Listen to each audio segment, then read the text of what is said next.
एक भक्त कहता है प्रभु के दरबार में, अरे नाम पड़ी मनधार प्रभु जी मेरे नैया लगाई दो पार।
यत्र तत्र जगह से पधारी हुई पुण्यात्माएं, अर्चनीय वंदनीय सेवा करने उपतातल बुजुर्ग, सीता अनसुईया सावित्री नर्मदा जैसे भूमि को पावन पवित्र करने वाली हमारी माता एवं बहनें, इस धरा धाम पर पलने वाले करधार प्यारे बच्चों, युवा साथी, आसन पर विराजमान संत समाज, 33 कोट देवता, 64 योगिनी, 49 पवन, गंगा यमुना सरजू जी के चरणों में व्यासपीठ की तरफ से कोटि कोटि नमन है। हनुमान जी महाराज के पावन श्री चरणों में व्यासपीठ की तरफ से कोटि कोटि नमन। बाबा जहारवीर के चरणों में कोटि कोटि नमन। पाप को क्षय करने वाली पापहाड़ी मां भागीरथी गंगा की गोद में विराजमान व्यास नंदन सुखदेव जी महाराज उत्तरानंदन अभिमन्यु पुत्र अर्जुन के नाती परीक्षित लाल को भगवान की गाथाएं सुना रहे हैं, उनके अज्ञान को दूर कर रहे, ज्ञान की स्थापना कर रहे हैं। जब परीक्षित का मन हर कथा, हर सत्संग, हर कीर्तन से पलट जाता है, दूसरा रास्ता अपना लेता है, तो श्री सुखदेव जी अपने ज्ञान के द्वारा सुंदर सुंदर भगवान के चरित्रों को सुनाते हैं, भगवान के भक्तों की कथा सुनाते हैं, देश और धर्म पर मर मिट जाने वाले राजाओं की कथा सुनाते हैं और पतिव्रता माताओं की कथा सुनाते हैं, भगवान के लीला अवतारों का वर्णन करते हैं, उनके अज्ञान को दूर कर रहे, ज्ञान की स्थापना कर रहे हैं। पूरे संसार में कोई नारायण का नाम नहीं लेता, विष्णु का नाम नहीं लेता, और तू मेरे पिता के नाम को छोड़ के मेरे पिता के बैरी का नाम ले रही। बोले हैं प्रहलाद, बोले प्रहलाद अरे पगली हो बिन मतलब जान दे रही है।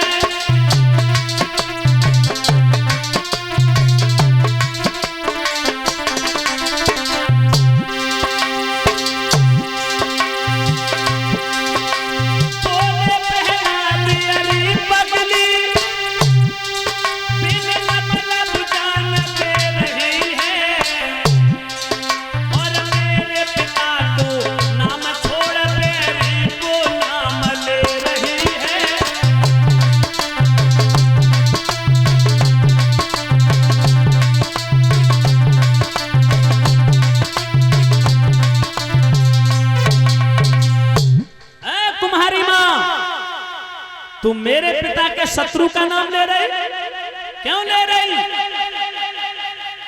ध्यान रखना भक्तों, कुम्हारी मां थर थर कांपने लगी, बोली बेटा इस अभा के बीच में बिल्ली के 4 बच्चे दब गए और अभा में अग्नि प्रचलित हो गई, अग्नि जल रही है, बर्तन पक रहे हैं। मैं भगवान नारायण का इसलिए आह्वान करती हूँ कि प्रभु की कृपा रहेगी तो बच्चे जीवित बच जाएंगे। प्रहलाद बोले आहा, इतनी धूंधू करके लपटें उड़ रही हैं, अग्नि से निकल निकल के अग्नि कितनी तेज जल रही है, बच्चे नहीं, बच्चों की हड्डी भी नहीं मिलेगी, वो तो जल के राख हो जाएंगे। कुमारी मां बोली नहीं बेटा, मुझे भगवान पर भरोसा है, बिल्ली के बच्चे जीवित बचेंगे। प्रहलाद बोले अगर तू बिल्ली के बच्चों को बचाना चाहती तो मेरे पिता का नाम ले, वो ईश्वर है। परीक्षित जी, कुमारी मां बोली बेटा तेरे पिता तो ऐसे हैं जैसे सूर के सामने शीशा कर दिया जाता है तो शीशा सूर की भांति चमकने लगता है, शीशा सूर की भांति चमकने लगता है, लेकिन शीशा कभी सूर नहीं हो सकता। तेरे पिता ने वरदान प्राप्त कर लिए तो क्या वो ईश्वर बन गए? कदापि नहीं बेटा। प्रहलाद के लगे तुझे भगवान पर भरोसा है? बोले हाँ। तेरी मेरी शर्त लगी? कुमारी मां बोली बेटा लगा ले शर्त। बोले अगर बिल्ली के बच्चे जीवित ना बचे तो? कुमारी मां बोली तू चाहे वो सजा मुझे दे देना। बोले तुझे, तेरे परिवार को, तेरे कुटुंब को सूली पर चढ़वा दूंगा पिता से बोल के, और अगर बिल्ली के बच्चे जीवित बच गए तो मैं तुझे गुरु मान लूंगा, गुरु के रूप में स्वीकार करके अपने पिता का नाम छोड़ दूंगा, तेरे परम पिता परमात्मा की शरण में चला जाऊंगा। कुमारी मां बोली ठीक है बेटा, अब आप कब खोलेगी? बोले कल। परीक्षित जी प्रहलाद वापस लौट गए घर के लिए। इधर सुबह हुआ, कुमारी मां तो सारी रात बैठी रही अभा के पास में, भगवान से रटन लगाती हुई कहा हे दीन बंधु दीनानाथ, दुख इस बात का नहीं है कि बिल्ली के बच्चे जल जाएंगे, मैं फांसी पर चढ़ जाऊंगी, मेरा कुटुंब परिवार मर जाएगा। कोई बात नहीं, मरना तो हर किसी को है। जाने कितने मौत के बीमार बैठे हैं, लाखों चले गए, करोड़ों तैयार बैठे हैं। कुमारी मां बोली मरने का डर नहीं है प्रभु, दुख तो इस बात का है अगर बिल्ली के बच्चे जीवित ना बचे तो दुनिया के लोगों का भरोसा तुम्हारे ऊपर से उठ जाएगा। कोई भगवान नहीं मानेगा, कोई तुम्हारी पूजा नहीं करेगा, किसी के दिल में तुम्हारे प्रति आस्था नहीं रहेगी। तो कुम्हारी मां रो रही है, बिलख रही, भगवान का आह्वान कर रहे।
कुमारी माँ रो रही, प्रभु न हमारी हंसी न तुम्हारी हंसी है, इसीलिए हे गोविंद, हे प्राणों के प्राण परमात्मा स्वाधीन ब्रह्म विश्वात्मा श्री हरि नारायण, लाज बचा लेना।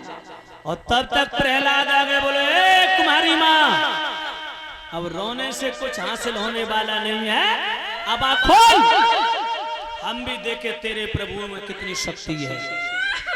परीक्षित जी, कुमारी माँ बैठी बैठी रो रही थी, आंखों के आंसू। अरे हरि गुण गाई रही मैया, खोलती जाती आवाज़ हरि गुण।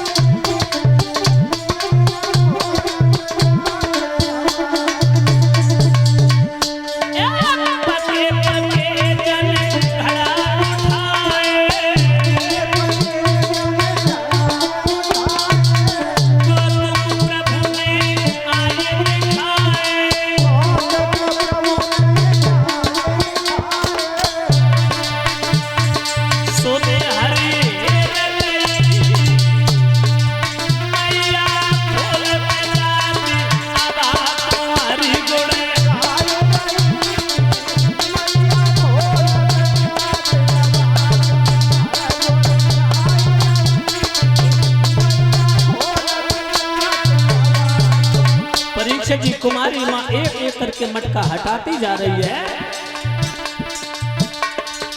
बर्तन चाल रहे कुल कच्चे,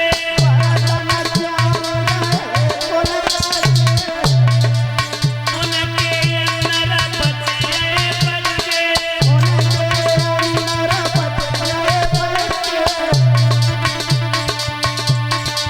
ले घट भाग गए तुम्हारी भोला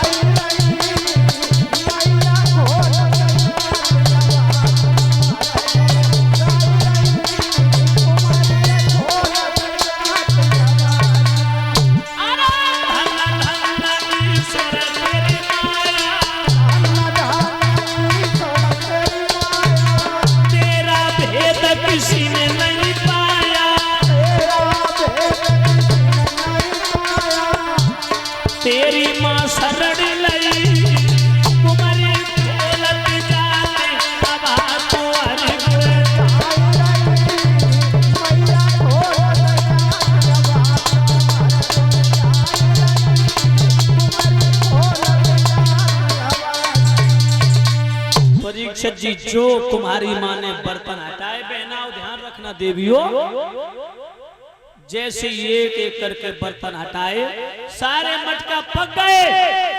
कोई 4 घड़ा कच्चे हैं जिनके अंदर बिल्ली के बच्चे, जो घड़ा उठाए परीक्षित जी बिल्ली के बच्चे भाग निकले। जो भागे बोलिए गोविंद भगवान की। प्रहलाद कुमारी माँ के चरणों पे टूटे हुए वृक्ष की भांति गिर गए।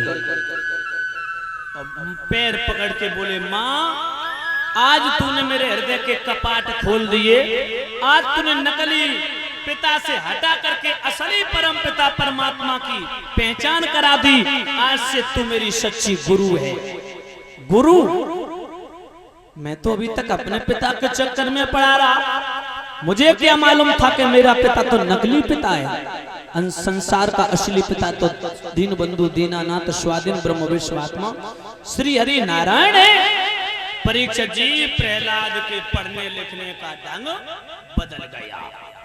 विद्यालय में जाते लेकिन षण अमर्क शिक्षा ग्रहण कराते सौदम भैया, कैसे किसी को मारना है, कैसे लूट करनी है, कैसे डकैती डालनी है, कैसे हत्या करनी है, वो राक्षसों वाली पढ़ाई। लेकिन प्रहलाद के समझ में नहीं आई। एक दिन संडमर के विद्यालय से कहीं किसी विशेष काम के लिए बाहर गए, प्रहलाद को मौका मिल गया। बोले, भाइयों आज हम तुम्हें अपनी पढ़ाई पढ़ाएंगे। अभी तक तो आप लोग गुरुजी वाली पढ़ाई पढ़ते रहे, लेकिन गुरुजी की पढ़ाई न तो यहाँ काम में आने वाली है और न वहाँ काम में आने वाली है। मैं जो पढ़ाई पढ़ाऊंगा उससे तुम्हारा ये लोग भी बनेगा, पर लोग भी सुधर जाएगा। और क्या किया है प्रहलाद ने, खड़े हो गए बोर्ड पर।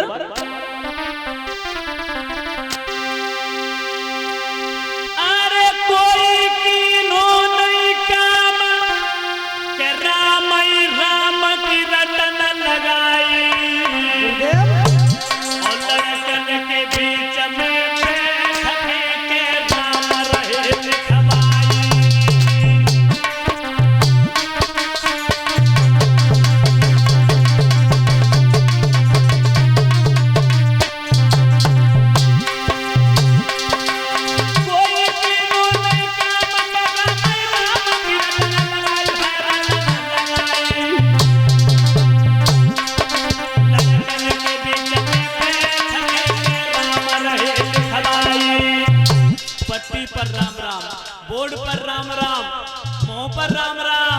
इधर जैसे ही गुरुजी ने आके देखा, अरे गुरु ने देखी दशा बिखरी हो नशा क्रोध आई।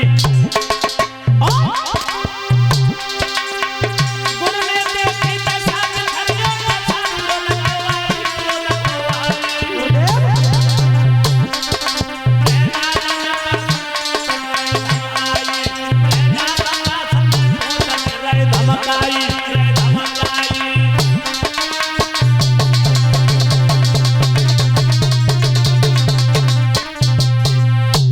जैसे ही प्रहलाद ने देखा, थोड़ी वापसी बढ़ाओ, प्रहलाद ने जैसे ही देखा, पट्टी पर बोर्ड पर बच्चों के साथ में लिख रहे हैं, लिखवा रहे, बुलवा रहे, नारायण नारायण हरि हरि का नाम गूंज रहा है विद्यालय में। और तब तक परीक्षित जी आकर के संडमर्क ने जो बोर्ड पर देखा, कहने लगे, क्यों रे लड़के, ये क्या किया तुमने, किसने लिखवाया ये नाम? एक विद्वान ने अपने शब्दों में लिखा कि दीवाना आदमी को बनाती है रोटियां, खुद नाचती है सबको नचाती है रोटियां।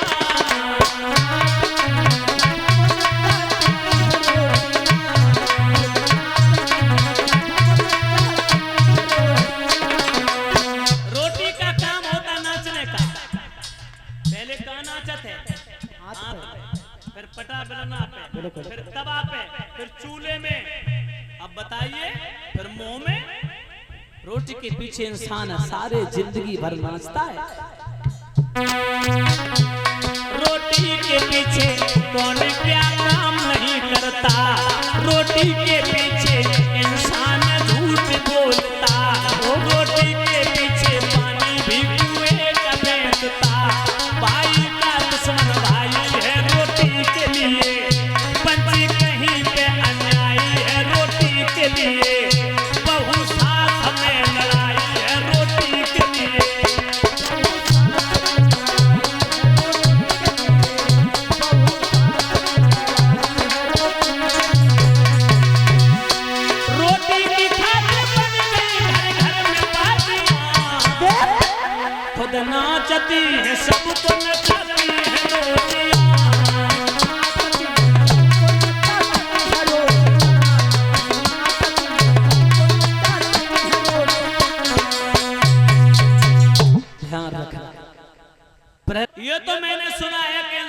दुश्मन इंसान होता है, लेकिन इंसान का दुश्मन भगवान कभी नहीं हो सकता।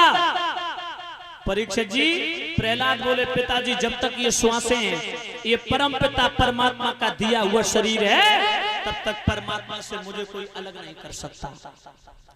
परीक्षित जी हिरण्यकश्यप ने उछाला और प्रहलाद को जमीन पर फेंक दिया और पकड़ कर लाई अपने बेटा प्रहलाद की। हिरण्यकश्यप चल करके पहुंचा महलों में, प्रहलाद की मां कयादु के पास में जाकर के हवाले कर दिया प्रहलाद को। का ले कयादु, तू पतिव्रता है, इस बच्चे को समझा, अगर समझाने से मान जाए तो ठीक है, अन्यथा से जहर दे करके मार देना, हम ऐसे बच्चे के भूखे नहीं। श्वास श्वास में हर भजो, वृथा श्वास मत खोई, पता नहीं इस श्वास का आवन होय न होय। प्रहलाद बोले माते, छड़े भंगुर जीवन की कल का, कल प्रात को जाने खिली न खिली, मलियाग्र की शुच शीतल मंद सुगंध समीर चली न चली, कल काल कुठार लिए बैठा, तन नम्र पे चोट झिली न झिली, तसे रट ले राम अरी रसना, कल अंत समय पहली न हिली। माँ, अरे भगवान का दिया हुआ शरीर है, ये नाशवान है, पंच भौतिक शरीर भगवान ने दिया, जो बड़े भाग से 84 लाख प्रहलाद ने वो प्याला अपने ओठों से लगाया, तो क्या देखा भगवत श्रोता, भगवान के दर्शन होते हैं। किसमें दर्शन हुए? प्याले में, जहर के प्याले में भगवान के दर्शन। प्रहलाद समझ गए अब मेरा बाल बांका नहीं होगा, प्रहलाद एक एक घूंट कर करके सारा का सारा जहर पी गए। मैया कयादु तो बेहोश होकर गिर गई। जब प्याला खाली देखा और परीक्षित जी इधर जैसे ही हिरण्यकश्यप ने राज दरबार में मन में विचार किया कि मेरी पत्नी पतिव्रता है, उसने बच्चे को समझाया होगा, समझाने से मान गया होगा तो ठीक है, अन्यथा उसने जहर दे के मार दिया होगा। चलो चलते, अपने नौकर को साथ में लिया, मंत्री को साथ में लेके चल जाता है।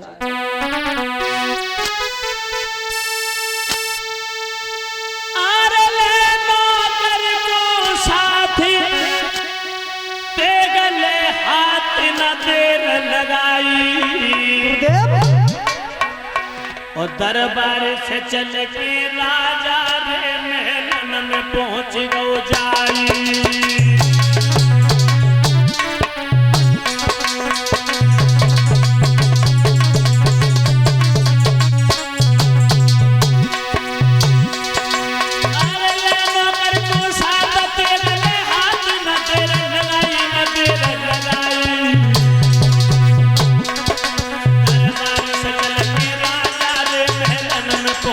जाई क्या देखा बेटा प्रहलाद तो नाच रहे, मैया रो रही है, मैया रही रुधना मचाई है, बेटा हर गुण न हो जाई है मैया।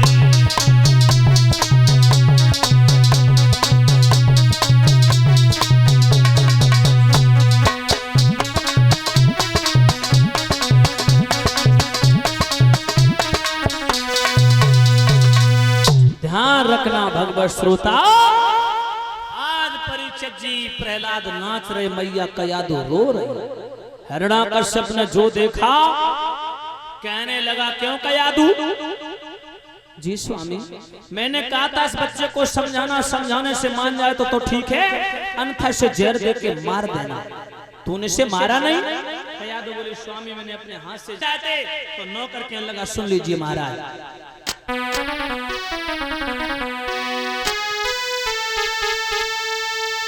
अरे बातें सुन के जब राजा की नौकर ने वचन सुनाओ है, रानी ने जहर फैला करके और पानी से पिलाओ है।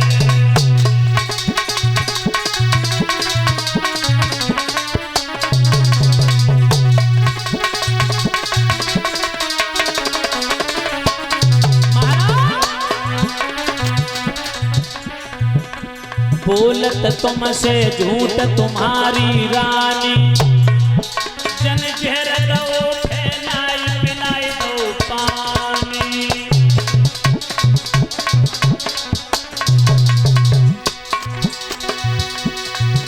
महाराज नौकर ने वचन सुनाओ है,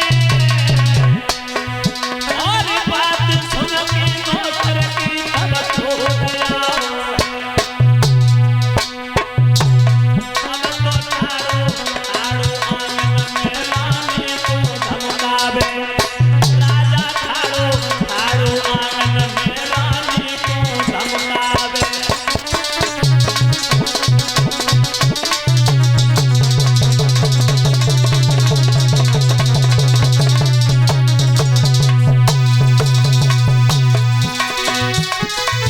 रानी को धमकावे रे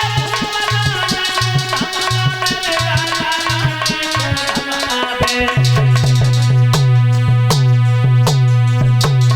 अब तो ठाड़ो ठाड़ो आंगन में रानी को धमकावे।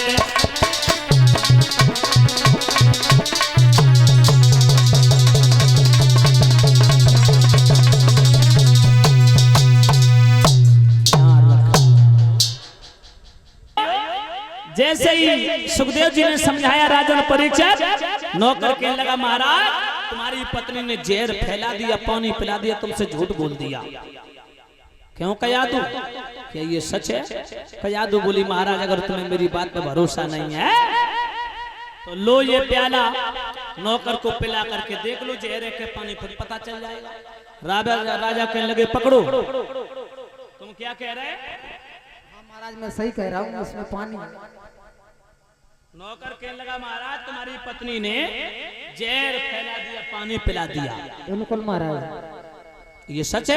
बिल्कुल सच है तो महाराज। पी करके बताओ उसमें जहर है के पानी? अरे महाराज इसमें पीने की क्या बात है, इसमें पानी है, पीने में क्या दिक्कत है? तो पी करके बताओ। और महाराज अगर माता बहनों भाई बंधुओं ध्यान रखना, नौकर प्याला मुंह से लगाया तो परीक्षित जी जैसे ही प्याला मुंह से लगाया, प्याला लगाते लगाते ओम नमो गोविंदाय हो गई, खत्म हो गया। नौकर ज्यादा रहे, जल्लादों को बुलाया का ले जाओ, इसे पहाड़ की सबसे ऊंची चोटी से नीचे डाल देना, गिरते गिरते मर जाएगा। परीक्षित जी पहाड़ों की चोटी से नीचे डलवा दिया, लेकिन प्रहलाद के बदन पर खरोंच भी नहीं आई तनिक। समुद्र में फेंकवाया, खोलते हुए कढ़ाई में डलवाया जिसमें तेल खोल रहा है, हाथियों के झुंड के सामने डलवाया। सोचा पागल हाथी, जंगली हाथी मार डालेंगे, लेकिन हाथियों ने मारा नहीं। सूर झुका करके भक्त को प्रणाम किया। परीक्षित जी समुद्र में फेंकवाया, जहर पिलाया, सर्पों से डसाया, लेकिन हिरण्याकश्यप नहीं मार पाया। दिल में बहुत घबराया, अब तो मन ही मन में बड़ा विचलित हुआ। बोले इसका मतलब हम समझ गए, इसकी रक्षा स्वयं नारायण कर रहा है। और अब हम इसे अपने हाथ से मारेंगे। ध्यान रखना भगवत श्रोताओं, आज प्रहलाद को ले जाकर के हिरण्याकश्यप ने राज दरबार में बोले अब हम तुझे अपने हाथ से मारेंगे। अभी तक तो बाल हत्या से डरता था, लेकिन आज तू मारा जाएगा। प्रहलाद बोले पिताजी तुम मेरा बार मौका नहीं कर सकते। परीक्षित जी के जाको राखे साइया अबे मार सके नहीं कोई, बाल न बाको कर सके चाहे जग बेरी होई। जिसके ऊपर स्वात्म ब्रह्म विश्वात्मा श्री नारायण की कृपा, उसे भला कौन मिटा सकता। प्रहलाद बोले पिताजी अभी कुछ बिगड़ा नहीं, मान जाओ, परम पिता पर भगवान क्षमा कर देंगे। समझा करके बोले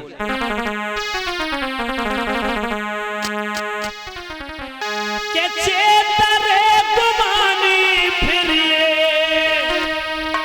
जन्म ना मिले लगाया संग ना चले, तेरे संग ना चले लगाया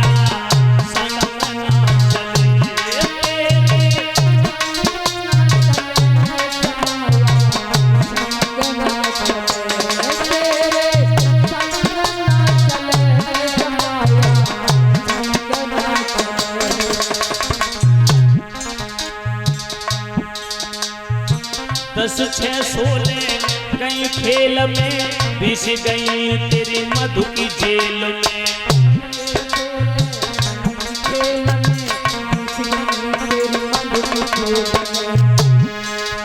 अरे चल सनक तेरी आग मेल में,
सफेदिया बे तन की खाल से पुड़ सब जाबे। सफेदिया बे तन की खाल से पुड़ सब जाबे।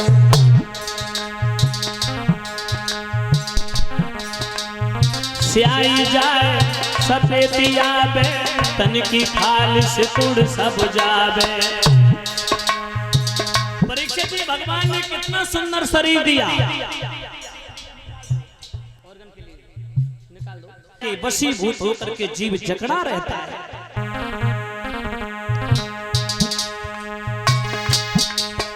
आरे स्याही जाए सफेदिया बे तन की खाल से पुड़ सब जाबे। आरे बदर जैसा मुझ हो जाबे,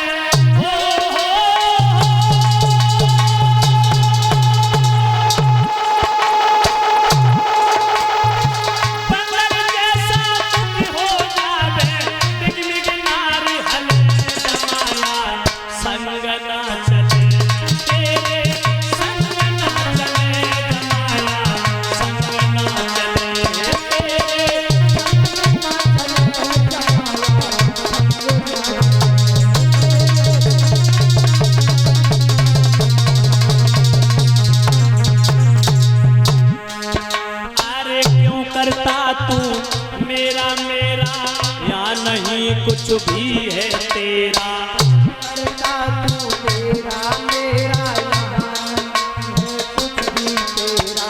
ये मेरा, ये तेरा, ये उसका, ये इसका, लेकिन किसी का कुछ नहीं है। परीक्षक जी, अरे क्यों करता तू मेरा मेरा, यहाँ नहीं कुछ भी है तेरा।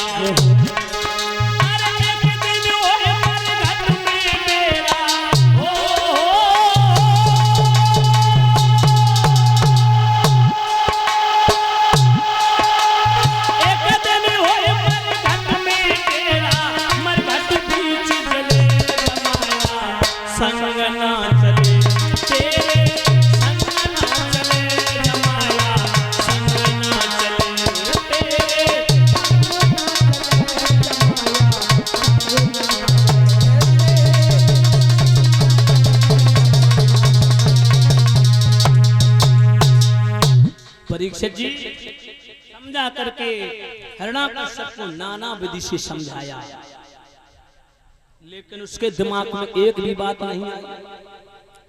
हिरण्याकश्यप गलियों में घसीटता हुआ, मारता हुआ, पीटता हुआ प्रहलाद को चला, और जो हिरण्याकश्यप ने सामने देखा तो क्या देखा भक्तों, सामने से प्रहलाद की बुआ हिरण्याकश्यप की बहन सहिका चली आ रही है, जिसका दूसरा नाम होलिका था। होलिका जो होलिका ने देखो बोले भैया काय को भतीजे को पीट रहे, बोले बहन ये भगवान का नाम नहीं छोड़ रहा है। सारी हकीकत बताई। होलिका बोली ऐसा करो इसे मेरे हवाले कर दो, मैं इसे समझाऊंगी, अगर समझाने से मान जाएगा तो ठीक है, नहीं तो इसे अग्नि में बैठ करके जला करके राख कर दूंगी। भगत जी होलिका के पास में एक शीतला चीर था, चीर, उस चीर में एक तासीर थी कि होलिका चीर को ओढ़ के अग्नि में भी बैठ जाती थी तो अग्नि उसे छू नहीं सकती। आज होलिका ने गोद में बैठाला प्रहलाद को, से बोला जला दो से बहन। जैसी चिता चुनी गई होलिका चिता के ऊपर बैठी। अब परीक्षित जी प्रहलाद बोले बुआ इतना बड़ा अधर्म अन्याय के क्यों कर रही हो, क्यों खाम खाम में अपजस कमाने के बाद में संसार के लोगों का बुआ भतीजे के प्रति आप एक नफरत के बीज बोके जा रही हो। संसार के लोग बुआ को हमेशा गलत दृष्टि से देखेंगे, हीन भावना से देखेंगे, इसीलिए मेरे मर जाने से कुछ तुम्हें हासिल होने वाला नहीं। होलिका बोली बेटा तू भगवान का नाम छोड़ दे, हम तुझे जलाएंगे नहीं। होलिका कहने लगी तू भगवान का नाम तो छोड़ सही। प्रहलाद बोले बुआ जी एक बात बताओ, भगवान से तुम्हें क्या दुश्मनी? बोले वो मेरा दुश्मन, तेरे पिता का दुश्मन, हम सबका दुश्मन है। प्रहलाद बोले एक बात बताओ बुआ काय को दुश्मन है? बोले उसने तेरे चाचा का वध किया था। परीक्षित जी प्रहलाद बोले ठीक है, मेरे चाचा ने गलत काम किया, भगवान ने मार डाला। और सच बात तो यह है कि राम न काहू मारे हैं ऐसे भोले राम, आप सो मर जाओगे कर कर खोटे काम। हे विधाता दुख मत दीजिए ऐसी जिंदगानी में,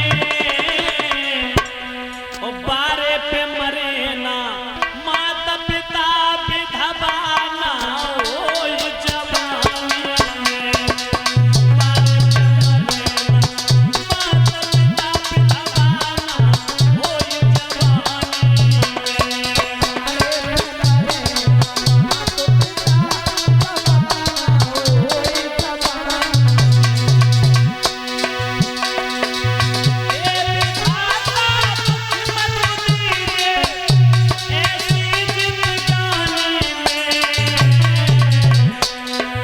बारे पे मरे ना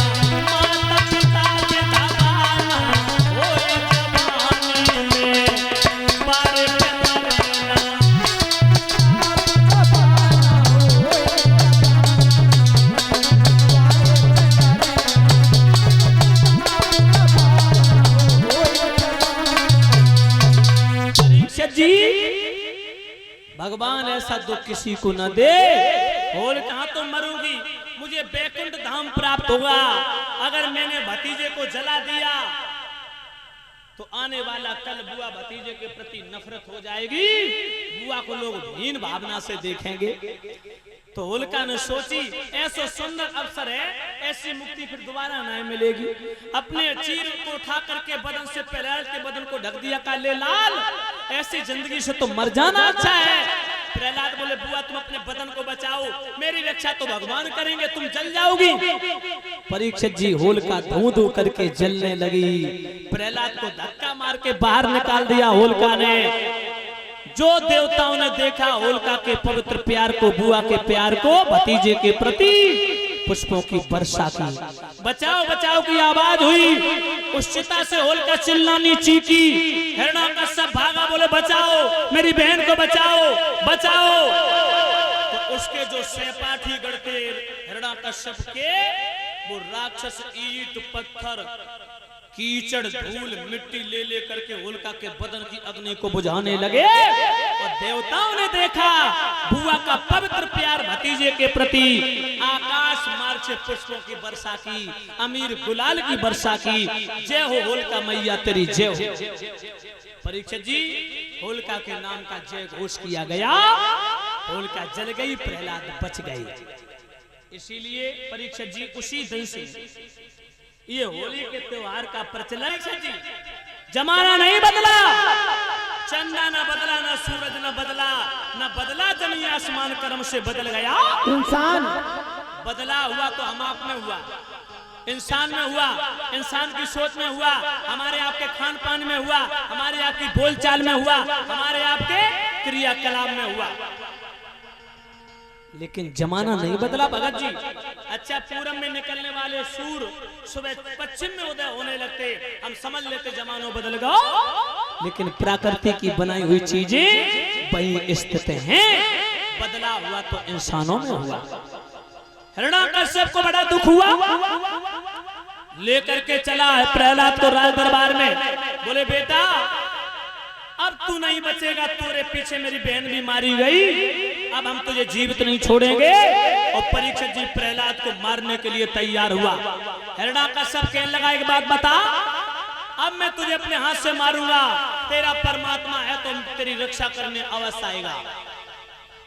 और परीक्षित जी प्रहलाद से हिरण्यकश्यप कहने लगा बेटा अब तू हमें ये बता, तेरा राम है कहाँ, तेरा परमात्मा है कहाँ, और है तो तेरी सहायता करने आएगा, तेरे साथ साथ उसे भी मार डालूंगा।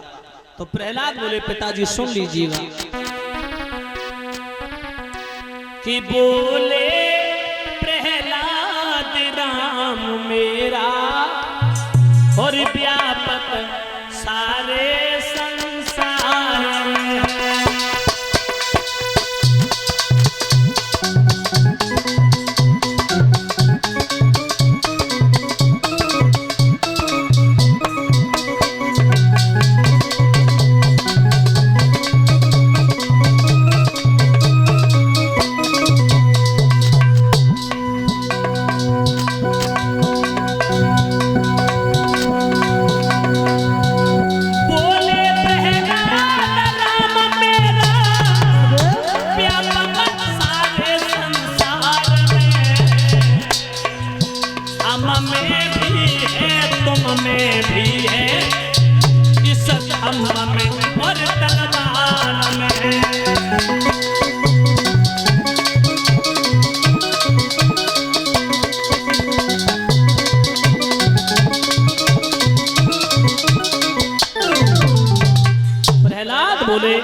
हरि व्यापक सर्वत्र समाना, प्रेम से प्रकट होए मैं जाना।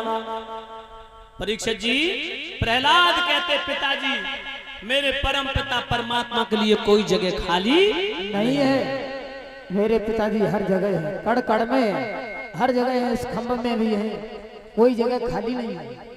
ध्यान रखना का भगवान कड़कड़ में है। बिल्कुल। अच्छा कितने लोग मान रहे हैं कि भगवान कड़कड़ में, हाथ खड़े करो। सब लोग मान रहे हैं। अच्छा आप लोग सुनते आए भगवान कड़कड़ में, लेकिन मैं कह रहा हूं भगवान कड़कड़ में नहीं है। मैं कह रहा हूं भगवान कड़कड़ में है। आप लोग सोच रहे तुम तो पागल हो हैं? मैं आपको बता दूं, आप लोग ये स्पष्ट करेंगे उस चीज को। इधर दिखाओ, मेरे हाथ में क्या है? ये गिलास। इसके अंदर क्या है? दूध। दूध ये क्या गिलास मेरे अंदर है, चल जाएगा? तो नहीं चलेगा। और गिलास ये क्या दूध मेरे अंदर है तो चल जाएगा। अच्छा मछली का समुद्र हमारे अंदर है तो क्या चलेगा? तो नहीं चलेगा। और समुद्र ये कह के मछली मेरे अंदर है तो चलेगा। चलेगा नहीं बल्कि दौड़ेगा। परीक्षित जी तो लोग कह देते भगवान कड़कड़ में है। कड़कड़ में तो बहुत सारी चीजें आती हैं, हैं? कड़कड़ में बहुत सारी चीजें आती हैं। ध्यान रखना भगवान कड़कड़ में नहीं है, थोड़ा फेर बदल करना पड़ेगा। कड़कड़ भगवान में है, जो मैंने पढ़ा है वो बता रहा हूं। कड़कड़ भगवान में है, सारा संसार भगवान में समाया हुआ है। भगवान संसार के मूल आधार है, सृष्टि के पालन करता, दुख हरता, कल्याण करता है। थोड़ा फेर बदल करना पड़ेगा। आज से ये मत कहना कि भगवान कड़कड़ में है। कड़कड़ भगवान में है, सारा संसार भगवान में समाया हुआ है। जब महाप्रलय काल का समय आता है तो भगवान सारी सृष्टि को अपनी समेट करके गोद में रख लेते हैं। परीक्षित जी ध्यान रखना, प्रहलाद बोले पिताजी मेरे परम पिता परमात्मा में तो सारा संसार व्यापक है। उसी समय हिरण्यकश्यप कहने लगा, क्या कहना चाहता? तो बोले तलवार में, खम्भ में, हम में, तुम में, हर जीव जंतु में है, और हर जीव जंतु पूरा संसार भगवान में समाया है। बोले क्यों बिना पैर सर की बातें कर रहा रे? बोले है हाँ। परीक्षित जी इसी समय हिरण्यकश्यप जल्लादों से कहने लगा, इधर आओ। बोलिए महाराज। इस खम्भ को इतना तपाओ, इतना गर्म करो कि खम्भ लाल अंगारे की भांति दिखाई देने लगे। ठीक है महाराज। परीक्षित जी खम्भ को तपाया, प्रहलाद से कहा भेंट। प्रहलाद आगे बढ़े, परीक्षित जी जैसे लोहार भट्टी से लोहे को निकालता ऐसे खम्भ लाल रखा, स्वर्ग लाल। परीक्षित जी प्रहलाद से हिरण्यकश्यप कहने लगा, अब इस खम्भ से भेंट तू, जल के राख हो जाएगा। परीक्षित जी प्रहलाद का थोड़ी देर के लिए यहाँ पर धैर्य टूटा है। तो प्रहलाद ने सोचा मैं जल जाऊंगा, भगवान ने सोचा मेरे भक्त का धैर्य टूट रहा है। तत्काल भगवान ने चींटी का रूप बना लिया और खम्भ के ऊपर रेंगना प्रारंभ कर दिया। ऊपर से नीचे, नीचे से ऊपर, ऊपर से नीचे, नीचे से ऊपर। प्रहलाद बोले जब ये चींटी नहीं जली, इसका तो छोटा सा रूप है और मेरा शरीर तो चींटी से कई गुना विशाल, मैं कैसे जलूंगा? परीक्षित जी आगे बढ़ के प्रहलाद ने दोनों बाहें फैलाई और भुजाओं के बीच में खम्भ को भर लिया, भेंट गए। हिरण्यकश्यप कहने लगा कैसा लग रहा? बोले पिताजी ऐसा मालूम पड़ रहा है जैसे बर्फ की सीली पर लेटे हो। हिरण्यकश्यप कहने लगा आंखों को धोखा। आगे बढ़ के परीक्षित जी हिरण्यकश्यप ने खम्भ को स्पर्श करना चाहा, हाथ झुलस गया, क्रोध में आकर के तलवार निकल पड़ी, प्रहलाद के ऊपर प्रहार किया। प्रहलाद तो इधर उधर हो गए, दाएं बाएं हो गए। खम्भ में जाकर के तलवार टकराई, खम्भ फटा। उसी समय नरसिंह भगवान का प्रादुर्भाव होता है। बोलिए नरसिंह भगवान की। लपलपाती हुई जीभ, लंबे लंबे नाखून, लंबे लंबे दांत, विशाल शरीर, भगवान दौड़ने लगे, दौड़ रहे हैं भगवान। हिरण्यकश्यप भागा, भागकर जैसे भगवान के ऊपर प्रहार किया तलवार का। भगवान ने तलवार पकड़ के छीन के फेंक दी। हिरण्यकश्यप को उछाला, अपनी गोद में रख लिया। थर थर अंग कांप रहा क्रोध में भगवान का। बोलिए नरसिंह भगवान की। भगवान बोले ओरे दुष्ट को मेरे हाथों से मारा जाएगा। हिरण्यकश्यप कहने लगा ओरे छलिया नारायण, तू भेष बदल के आया, तू कुछ बाल बांका नहीं कर सकता मेरा, क्योंकि मैंने वरदान प्राप्त किए। भगवान बोले तूने क्या वरदान मांगे नीच, जल्दी बोल। बोले मैंने ब्रह्मा जी से पहला वरदान मांगा था, न दिन में मरे न रात में। भगवान बोले अब तो ये देख, ये दिन है कि रात? और परीक्षित जी न दिन होता न रात्रि होती है, वो समय कौन सा माना जाता है? संध्या। संध्या किसे कहते? जब रात और दिन में संधि होती है, दिन और रात का मिलन होता है। परीक्षित जी सूर्य अस्त होने के तुरंत बाद का जो समय होता है, ना तो उसे हम अब रात कह सकते और ना दिन कह सकते, वो संध्या का समय होता जब दिन और रात्रि में संधि होती है। भगवान बोले कि दिन भी है नहीं, रात भी है नहीं, संध्या का समय सुहाना था।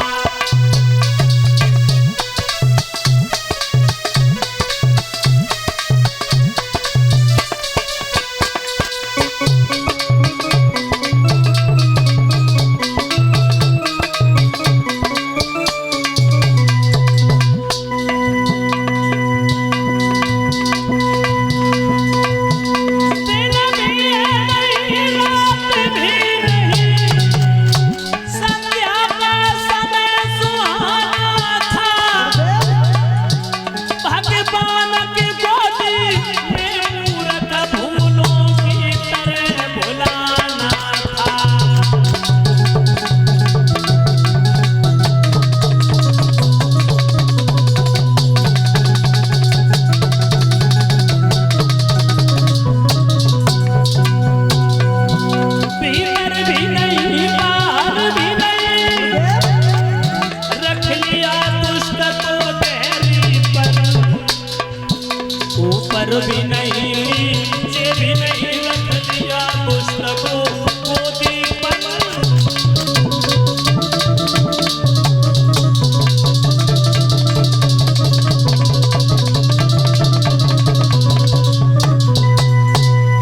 परीक्षित जी बोले दिन है कि रात? बोले न दिन न रात संध्या। कट्टम काट कर वरदान।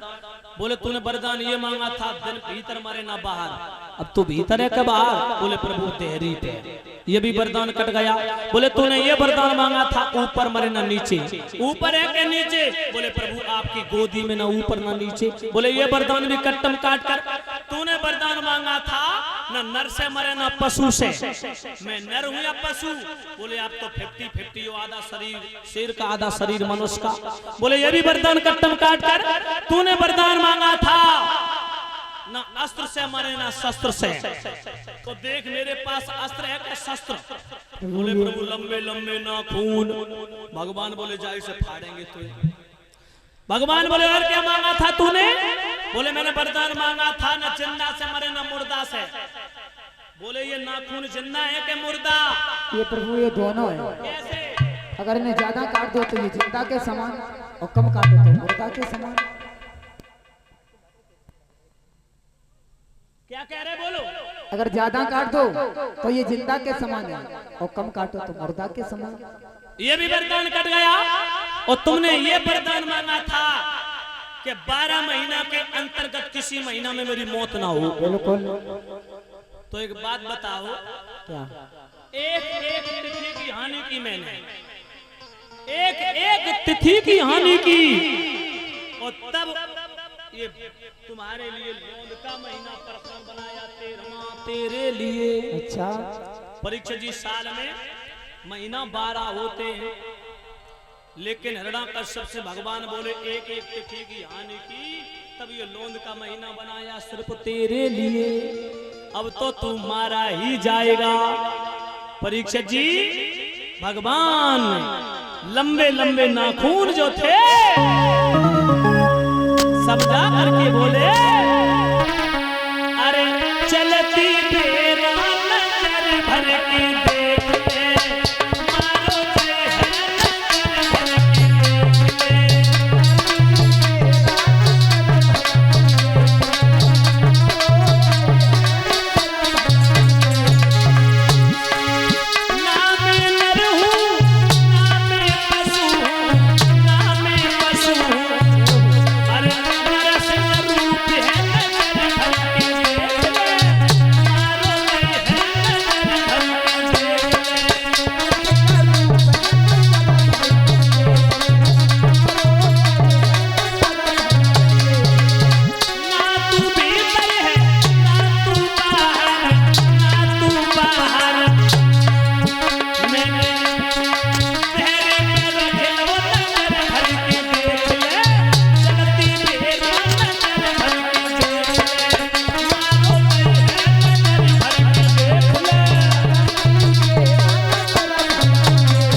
लंबे नाखून परीक्षित जी भगवान ने हिरण्यकश्यप के सीना में गाड़ दिए, सीना फाड़ दिया।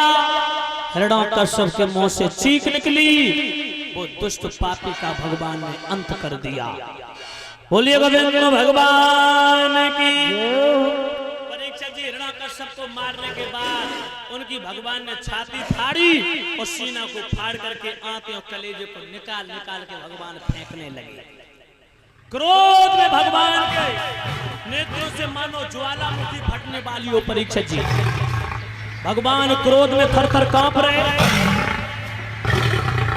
ब्रह्मा जी से भगवान शंकर जी ने कही प्रभु अगर भगवान नारायण के क्रोध को शांत न किया गया तो महाप्रलय हो जाएगा, विनाश हो जाएगा सृष्टि का।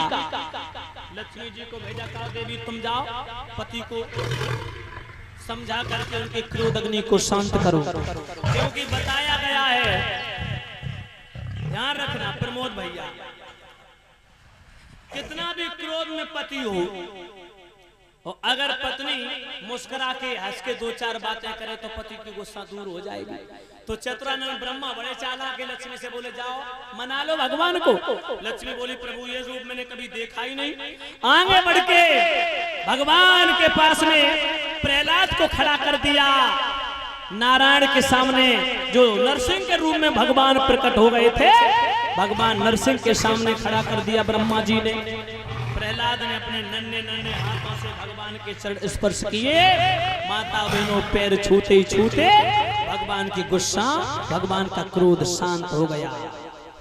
झपट के अपने भक्त को उठाया, सीने से लगाया, माथे को चूमा, सर को सूंघा परीक्षित जी, और भगवान अपने भक्त को अपनी जीभ से चाटने लगी। क्या किया देवियों? भगवान ने अपने भक्त को, प्रहलाद को जीभ से चाटा है। आप लोगों ने कभी अपने बच्चों को चाटा? नहीं चाटा, लेकिन भगवान ने अपने भक्त को चाटा। हाथ जोड़ के भगवान गिड़गिड़ाने लगे, अपने भक्त से माफी मांगने लगे, बेटा क्षमा करना, प्रहलाद क्षमा करना, आने में बड़ी भूल हो गई, बड़ी देरी हो गई। गिर से गिरायो, गज पैर से दबायो, अग्नि खम्म से तपायो, कसर राखी ना सताने में। ओरे प्रहलाद हमसे बड़ी भारी भूल भई, माफ कर दी जो बेटा देरी हुई आने में। मेरे लाल क्षमा करना, प्रहलाद मुझे क्षमा करना, बेटा आने में भूल हो गई, आने में देरी हो गई। अंदाजा लगाना भक्तों, भगवान अपने भक्त से क्षमा मांग रहे, भगवान भक्त से माफी मांग रहे। ध्यान रखना, प्रेम भक्त के पाले पड़कर प्रभु को नियम बदलते देखा। अपना मान भले टल जाए पर भक्त का मान न टलते देखा। मेरे पिता को नरक में मत डाल देना, मेरे बाप को स्वर्ग में ठोर दे देना। भगवान बोले बेटा धन्य है, तेरे बाप ने तुझे कितना सताया, लेकिन तूने अपने पिता के लिए नरक की जगह स्वर्ग मांगा। मेरे लाल, मेरे हाथों से जिसका वध होता वो स्वर्ग में ही जाता है। कि चंदन की किरचें भली, गाड़ी भर भलो न काठ, सपूत घर एक ही भलो, कपूत भले नहीं साठ। परीक्षित जी, रात का दीपक चंद्रमा, दिन का दीपक भान, और कुल का दीपक पुत्र है, जैसे बढ़े पिता की शान। रात का दीपक कौन होता? चंद्रमा। और दिन का दीपक सूर्य, कुल का दीपक पुत्र, जिससे माता पिता का सम्मान ऊंचा होता है। परीक्षित जी ध्यान रखना, भगवान अपने भक्त को अवैदान देते, कहते बेटा जा, मैं तुझे वरदान दे रहा हूं, तेरी 21 पीढ़ी का बेड़ा पार कर दिया, जो 21 पीढ़ी अधोगति में भटक रही थी। और मेरे लाल जा, जब तक ये पृथ्वी आकाश सूर्य चंद्रमा सितारे रहेंगे तब तक तेरा इतिहास अमर रहेगा। तू भक्त प्रहलाद के नाम से जाना जाएगा, तेरा नाम संसार में हमेशा गूंजेगा, तेरी गाथाओं का माता बनो भाई बंधुओं प्रचलन रहेगा, सदा सर्वदा तेरे नाम की जय जयकार होती रहेगी, और भक्तों की सबसे ऊंची श्रेणी में तेरा नाम बड़े आदर से लिया जाएगा। तो परीक्षित जी अवैदान दे करके भगवान ने प्रहलाद को एडिस का राजा बना दिया, और एडिस का राजा बना करके भगवान अभय दान दे करके अपने भक्त को 21 पीढ़ी का उद्धार करने के बाद भगवान वहां से अंतर ध्यान हो जाते हैं। बोलिए गोविंद भगवान की, लक्ष्मी नारायण भगवान की, जारवीर बाबा महाराज की जय। जय श्री राधे। आइएगा, अब एक भगवान का प्यारा सा कीर्तन बोलेंगे सभी भक्त, उसके बाद आगे बहुत सुंदर कथा आ रही है भगवान के भक्त की। ताली बजाते हुए सभी भक्त बोलेंगे बड़े भाव से।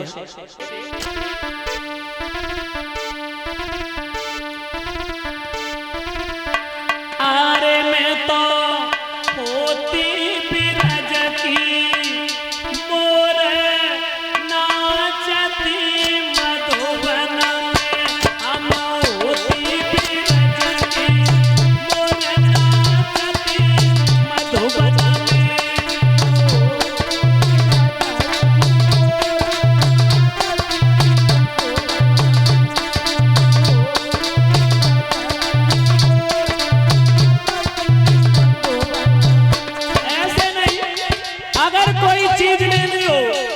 दुकान की जरूरत होती है। भगवान के दरबार में भगवान का नाम सिर्फ वो लोग नहीं लेते जिनके जुबान नहीं होते। तो जिन्हें भगवान ने हाथ दिए वो हाथ ऊपर करेंगे, और जो ऊपर हाथ करके तालियां बजाएगा वो उतनी जल्दी ऊपर जाएगा, मतलब उन्नति में। जय हो।